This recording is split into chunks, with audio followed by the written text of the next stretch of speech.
Welcome to another edition of Studying with Lundy. Andrew Jackson's presidency is one of the most debated in U.S. history.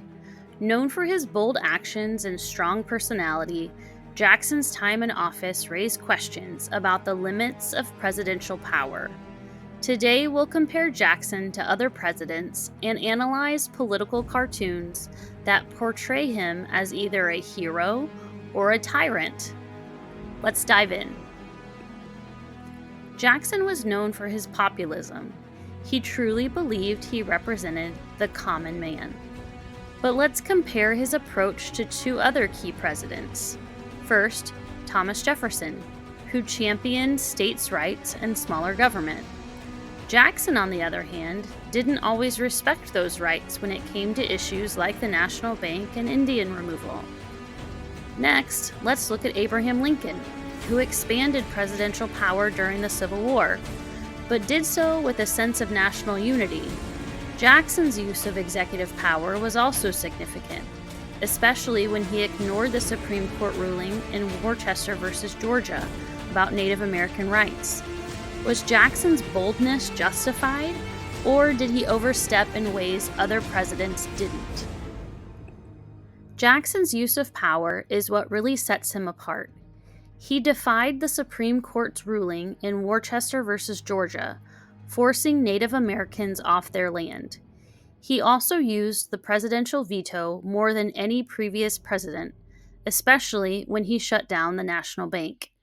And during the nullification crisis, he was ready to use the military force to uphold federal law against South Carolina's defiance.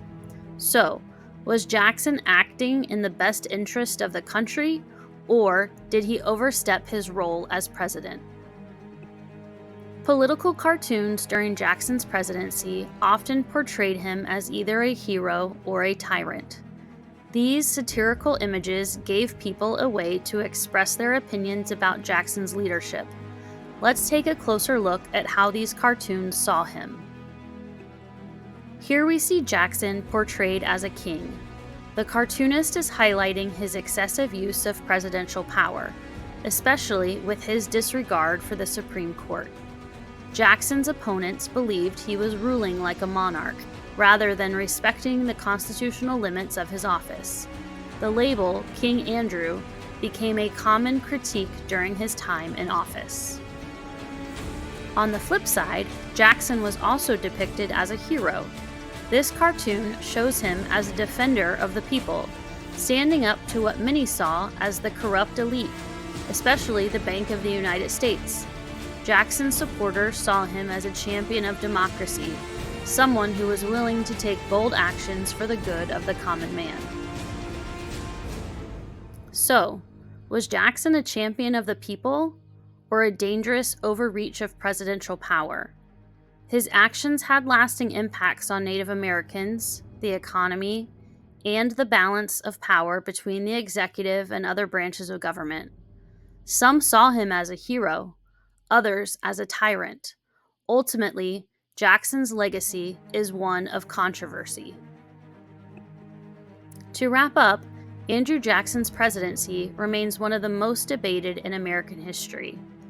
His use of power raised important questions that we still discuss today, about the limits of presidential authority and the balance of power in our government. Jackson's legacy continues to spark debate. Was he a true populist or a dangerous authoritarian? What do you think? As you go through today's lesson, think about this question.